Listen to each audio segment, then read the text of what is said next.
You're listening to Small Bikes, Big Hearts. This podcast is brought to you with thanks to Verdant Brewery, whose donation has directly helped St Luke's Hospice with their valuable work in the community. This is beautiful, isn't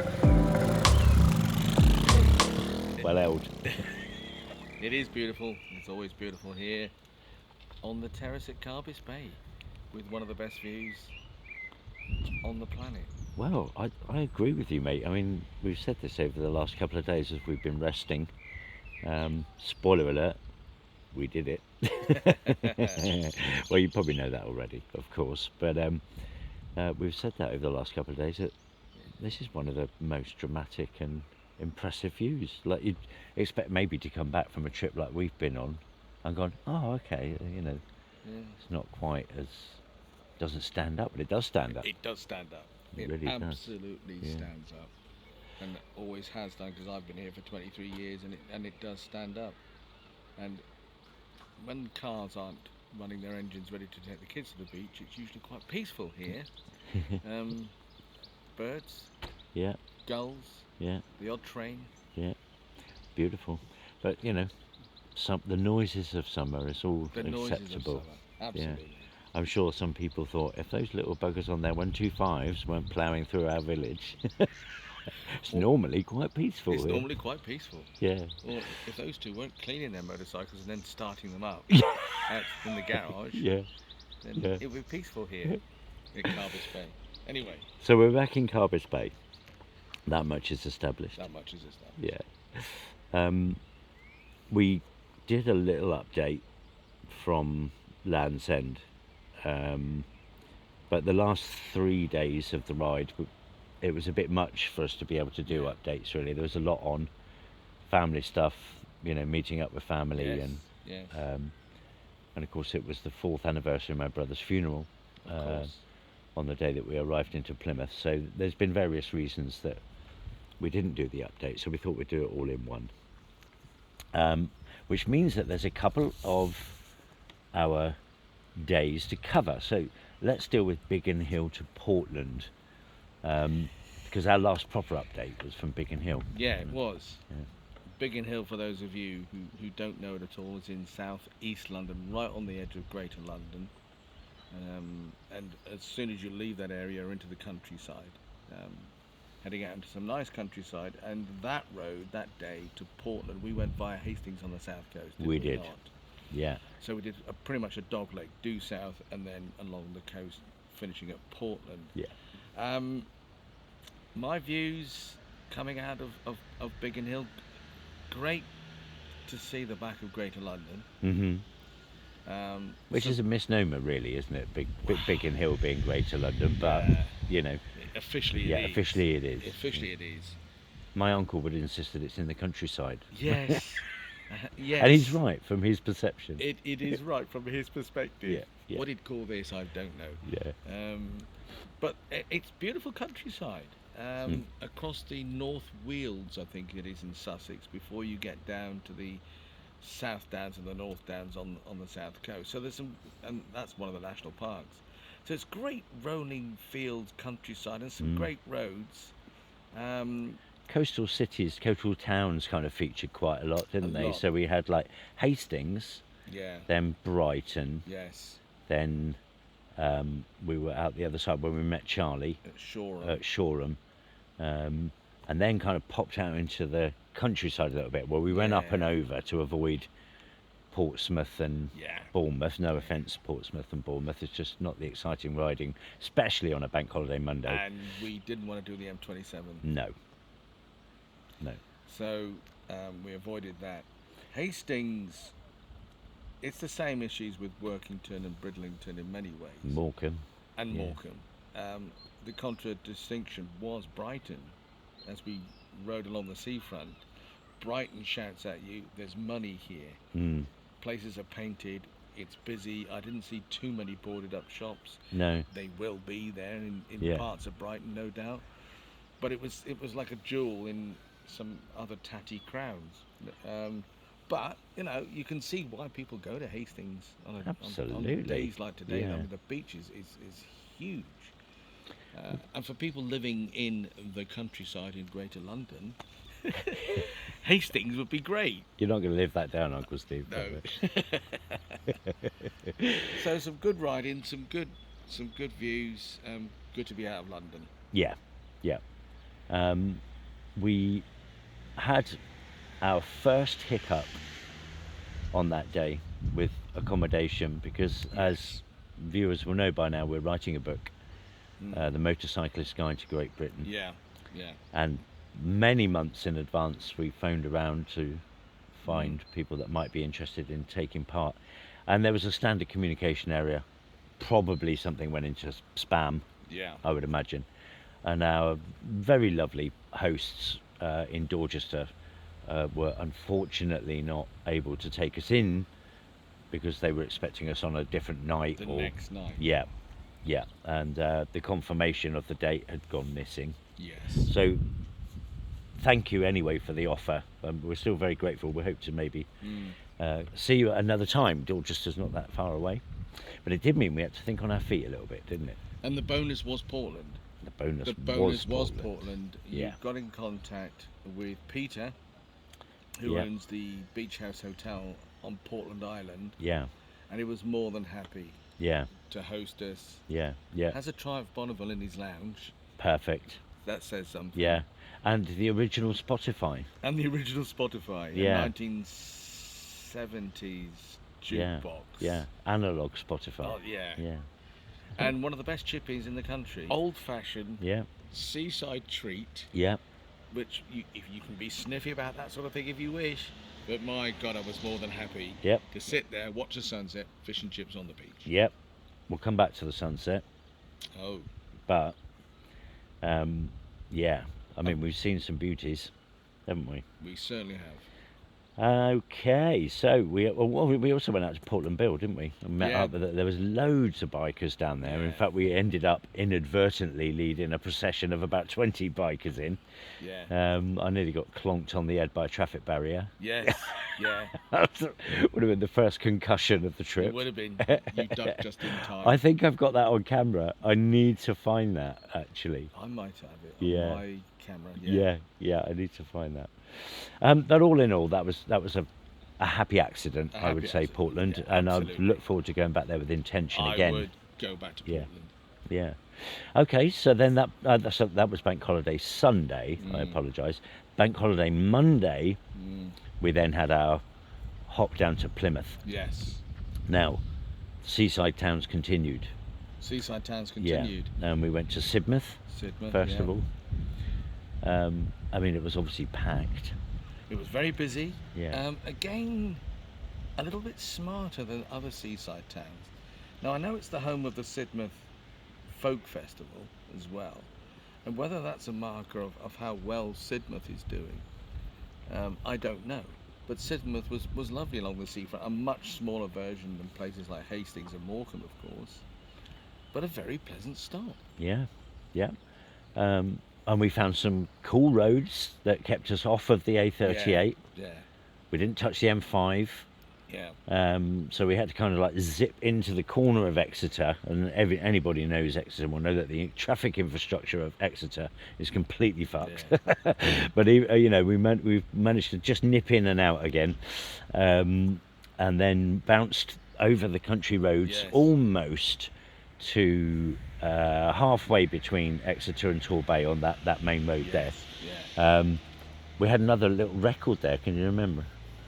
The record? On that stretch of road. Oh, was that a speed record? That was. It was a speed record. Yeah. I think I touched 74, 75. Yeah, well, I think it was 76 actually. Yeah. I've got you going 76, and I looked down and I was doing the same. Yeah. You wouldn't really want to be doing that for any extended period of time on those little bikes, but conditions had to be right. Yeah, like downhill. Very downhill. Yeah. And that took us into another seaside town, which is very special to us. Very special to us. The seaside town of Torquay. Yeah. Which happened to be the host town of a club called the Monastery, which now calls itself the St Andrews Monastery, where we first met. Yeah. 30. 1998. Yeah, It was 1998 yeah. for sure. Yeah, I'd just come back from Ibiza. Yeah. And was seeking out these clubs that I'd somehow overlooked in my previous DJ career. So that was a special moment. And we managed to park the bikes right outside the doors of the former club itself. Yeah. And took some pictures there. And yes, it's all flats now, but it was like stepping back in time, standing outside the building. Yeah. In slightly different contexts and conditions. Torquay wasn't looking quite as tired as I thought it might, to be honest. Absolutely. Now, we talked about Morecambe and Hastings and Bridlington before. My memory of Torquay was that Torquay was also going in the same sort of seaside town direction. But it looked actually rather smart. Yeah. Much smarter than I expected. Yeah. And I thought, actually, this isn't bad around the harbour to sit and have a coffee or a beer in the sunshine. Yeah. Yeah, well done, Torquay. Got a big theatre there as well, haven't they? Yeah. Somebody's invested. It's looking nice. Yeah. Okay, so our destination then was Welbeck Manor at Sparkwell. And we ended up doing nearly 200 miles on that day, which is why we were bushed for doing an update at Sparkwell. I have done a little spotlight which will appear on the YouTube channel the following morning, just sat on the golf course there. But it was, of course, the 4th anniversary of my brother's funeral. Yes, it was. And I'm really pleased that we were able to meet with my mum and dad and with Sharon and have a little family moment on that day. Yeah. Intentionally bookended. Obviously, we left on the 4th anniversary of his passing and we arrived back on the 4th anniversary of his funeral. Very much a letting go process seems to have been going on. That's maybe not planned, you know. No. I know Sharon has parted with the first of his bikes, which is a massive step for her, and I'm immensely proud of her to be able to do that. And that means that maybe a new chapter for us all. Yeah, it was nice turning up there and seeing your family all waving and cheering as we came round. Yeah, that was lovely. Yeah. And the Welbeck Manor themselves? Fabulous. Yeah. I used to play golf there in the late 90s, early noughties, twice a week when I should have been at work. You'd done your day's work and then you were networking on the golf course. Yeah, no, I was just playing golf. Well, the thing is, I was such a good cold caller that I could get the same hit rate out of 3 days. Absolutely. So there you go. Doesn't matter. Yeah. So sue me. Welbeck Manor. We'll go into more about Welbeck Manor in the book, but what I would say is it is a gem. It is a gem in Plymouth's crown. I mean, it used to be a very tired and tatty hotel with a half decent golf course, and I would say that the golf course appears to have raised its game as well, so to speak. But the hotel is now a destination venue as far as I'm concerned. The staff are fantastic. The chef was fantastic. And the opulence of the rooms was at a level. Outstanding. Yeah. So, well done, Paul and Paul and the team. And then, of course, the last hop down to Land's End. And we'd done, bearing in mind we were just on the edge of Plymouth at Welbeck when we left. 41 miles later, we were back in Plymouth. So we'd done a 41-mile loop. Yeah. And we hadn't left Plymouth. Yeah. So we got that in the bag first. Yeah. And then headed along the south coast, this time via Looe. Yeah. To get back down to Land's End via that region. And I have to say, it's a road I really don't know. North Cornwall I know, the A30 obviously I know, but that southern eastern section is actually good, isn't it? It's good. It's good. There's some great roads there. I found it by accident. Yeah. Like when I came back with you part way when you were going home from Gunnerslake after the bike service. Yeah. And I wanted to get back. I just found it by accident. I thought, oh, hang on, I'm going to keep this one in my back pocket. And the great thing about Cornwall, for it in terms of its tourism. Everybody knows Cornwall gets loads and loads and loads of tourists, and they say it's very, very busy, and that's true. But it's hot spots, isn't it? Yeah, it's for sure. Which we found as we drove into Lou. Lo and behold, suddenly the World and his wife was there. Well, that's to be expected. Yeah. Drive half a mile across the bridge and up the other side, you're back into back on your own. Yeah. You're back on your own. Yeah. It's lovely. Yeah. We met some nice people in Lostwithiel. I'd never been down by the river in Lostwithiel before. Yeah. Some quite heartfelt chats with some people there. So yeah, that was wonderful. And I know we touched this a little bit in the video yesterday, but how nice was it to drop into Marazion and be met by some bikers? Yeah, my old mates Steve and Adrian and David. I had no idea they were actually going to do that. I know David had been saying, when are you doing Land's End? And he had a little tracker on me, so he knew exactly what road. Yeah. But I had no idea that the guys would turn up. And Steve and Adrian had got 1970s Bonnevilles in beautiful condition. Yeah. So it was great to see them. Yeah, it was. And riding in procession. Yeah. With riding into procession. Your family, my obviously, family, there, which was wonderful. Which we talked about yesterday. Yeah. Absolutely, a really touching moment. So what does all this mean, Ben? Well, we've got to do it again. Well, no, hang on. No. Hang on. No, that's on camera. No, I know it's on camera. No, you started this. But you can edit it. I'm not going to. No, you started that one. No. What does it all mean? What it all means in one big way is the job isn't done. Is it? Well, the job isn't done, actually. I was going to say that what it means is we've completed this challenge. We've completed this challenge. But there is definitely... There's more to do. Unsaid. Yeah. Words unspoken. Yeah, there's more to do. Yeah. So that's what's coming next. Yeah. But the challenge is done. Shall I give you a quick update on the... Yeah. As of this morning... Oh, you got some stats, have you? Or... We are 73% funded on our target of £5,000, which is fantastic. That's good. Yeah. Fantastic. £3,695 going straight to St Luke's Hospice. That's good. Every single penny that's been put onto Just Giving goes straight to the charity. It doesn't go anywhere near us. No. Straight into their bank, and then there's a full accountable ledger, which can be found on our Just Giving page, which you can find by going to smallbikesbighearts.co.uk, and then from there you can link out to all of our other platforms: TikTok, Facebook, Instagram, YouTube. But the story is not yet told, as you said. We've got 2 terabytes worth of film. We're going to slowly work our way through that, release a little bit here and there, do more TikToks.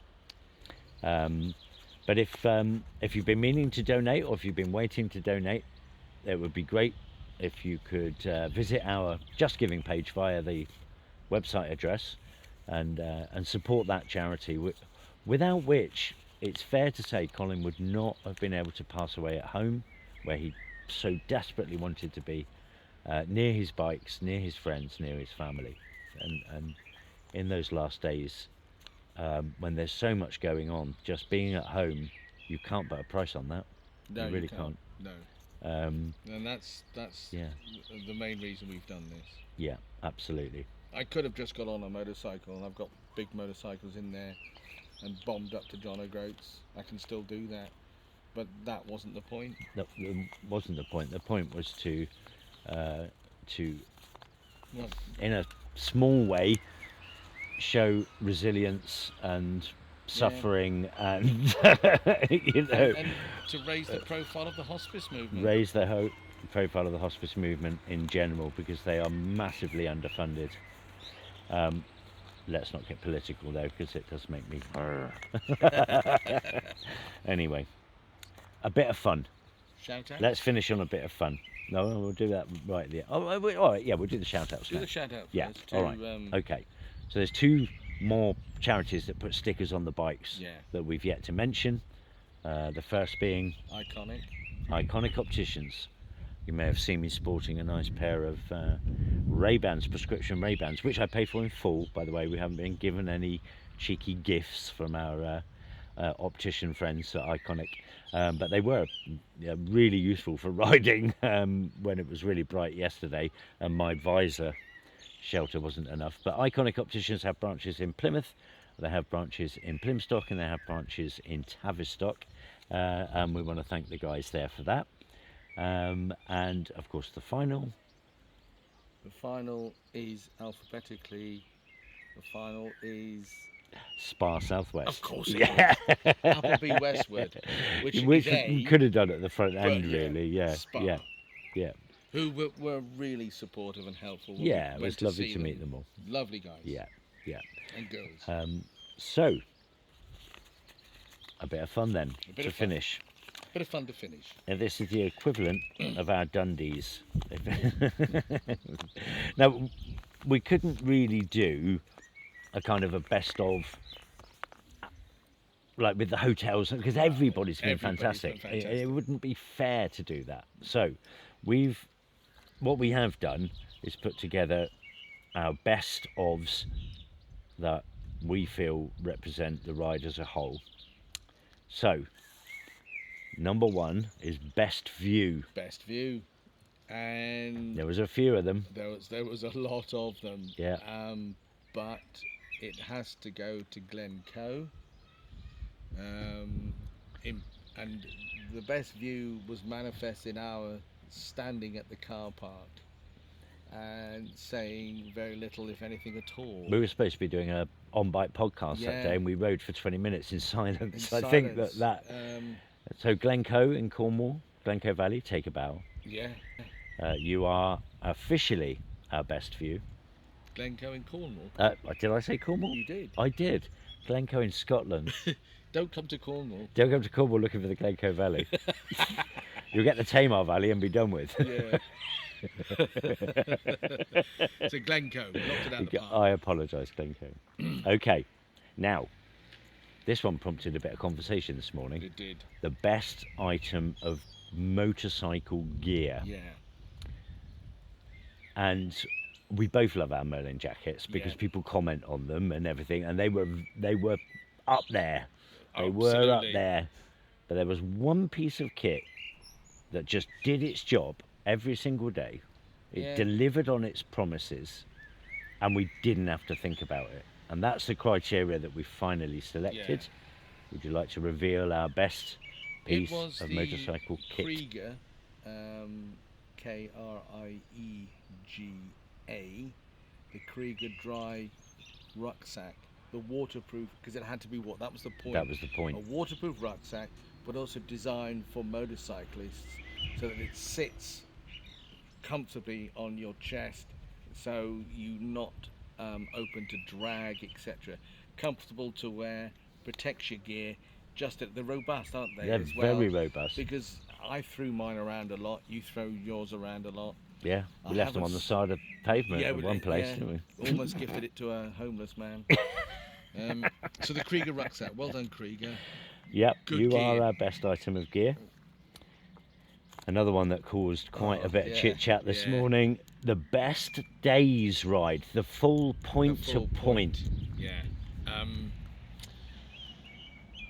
One of the main criteria for selecting this particular day was the fact that I had to pull over at a service station and get off the bike and just laugh because of that sheer utter joy of the riding that we've just done. That service station was in Bilthwells. It was. And I can say that now. Yeah. And that's the leg from Chepstow up through the Wye Valley to Llandudno Wells. With Bilthwells as a stop for laughing. Yeah. Wales, bikers know it. Bikers know Wales. It's just, superb. I can't wait to go back and do it again. Yeah. Absolutely. Okay. Now, the biggest surprise section of road, the bit that we weren't expecting, and we're talking about probably a 4 or 5 mile section was the criteria. Yeah. A 4 or 5 mile where we went, oh my goodness, I wasn't expecting this. And if I may, you may. It is what we have called the single malt TT. Although we're not racing, but it was in a section as we were heading towards Aberdeen. Yes. What's the actual name for it, Ben? Can you remember? It's called the Malt Whiskey Trail. The Malt Whiskey Trail. And wow, yeah, it just appeared from nowhere. And I remember saying to you, my goodness, I feel like we're back in Wales. Yeah. Yeah. The quality of the road and the riding was that good. Yeah, it was. But of course, it also brought me to tears because I was, I think we've mentioned this, we were riding along passing Yeah. distilleries of all the names that you are probably familiar with if you know whiskey at all. Yeah. And we couldn't stop. We couldn't. We just... No. We were against the clock. We were against the clock. And anyway... Yeah. Single malt during the day when you're on a bike, not a good idea. It's not a good idea. No. You spill it. Okay. Again, this was a tough one. But our final award is for Best Sunset. Yes. Now, there were 3 runners. There were 3 runners for this. All right. Definitely. Morecambe Yeah. is, if you've never been to Morecambe and seen the sunset with the Lake District in the background, is a sight to behold. Then the complete shock of Portland, which we hadn't even planned to go to, that sunset there it would give Cafe Del Mar a run for its money. It really would. And that sets behind the hills in the distance of South Devon, because that's Lyme Bay. You're looking at over Lyme Bay towards Exmouth and Brixham. Yeah, that blew my mind. So the sun goes down and touches that. But the winner was Workington. And we have to thank Paul at the Hall Park Hotel, who interrupted his evening to drive us down to see the sunset, because it just had to be seen. Now, at that point, I'd only seen Workington just riding in. Hall Park Hotel, by the way, lovely. Lovely. But I didn't really have a bearing on what Workington was. No. And when they said the word docks, yeah, I thought, how good could this actually be? Oh, we got a bit of wind there. That's nice. Enjoy that. But how good was it? It was excellent. Yeah, Workington is a post-industrial town, and so there were dockyards down there. But that didn't detract at all from the sunset and the scenery where we were. Peaceful spot at the sort of like the edge of the harbour, looking directly towards the sun, and the black silhouetted hills of the Dumfries and Galloways, and towards Stranraer in front of us. And also, you spotted Isle of Man. Isle of Man. A favourite destination for Colin and Sharon. Yeah. Sharon actually marshalled there last year as a bucket list thing in memory of Colin, which is a very brave and there's a lot of responsibility with that. And well done, Sharon. That's excellent. Impressive. Very topical, of course, because the Isle of Man TT is on as we speak. And I've heard a rumour, and I don't know whether it's happening this year because I've been a little bit disengaged, but this is a reason to re-engage, that Guy Martin might be getting an offer from BMW to go back and have another go at winning. But the skill, the judgment, the courage on the TT is something else again. It's so good luck, Guy Martin. I'm going to look in more into this, and it was just a random thing that popped up on my feed, but I wouldn't necessarily stick my neck out and say that I'm going to make it over to the Isle of Man, but I've not been yet. I've not been yet. I've not been yet, and I know it's difficult because I think you need to book like now for next year. You do. But an alternative is to go off season and just pay homage to the route. In a much more relaxed way. Yeah, there is that. Without all the something to ponder. Or maybe both. Who knows what the future holds, Ben? Who knows? We don't know. We do know that we really enjoyed doing this. Yeah. And we're really grateful to all of you that may have tuned in to see these bits and pieces. I'm sorry there hasn't been one every day, but it's just not possible, as we found very quickly. And a final mention for Verdant Brewing Company, whose company name I have mispronounced on every single video. What do they call it? Well, it's Verdant. No, it's Verdant Brewing Company. I've been saying Verdant Brewery. Oh, I see. Yeah. Oh, okay. So sorry to the branding team down there. Yeah. Verdant Brewing Company, thank you for your support and enabling these videos. I think with that, we're probably going to leave it there. I've got to ride home. You've got to ride home. Yeah.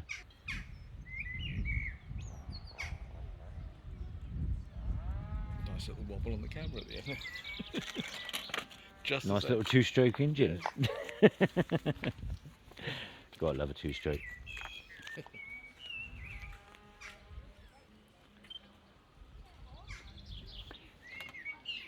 What was that, 40 minutes?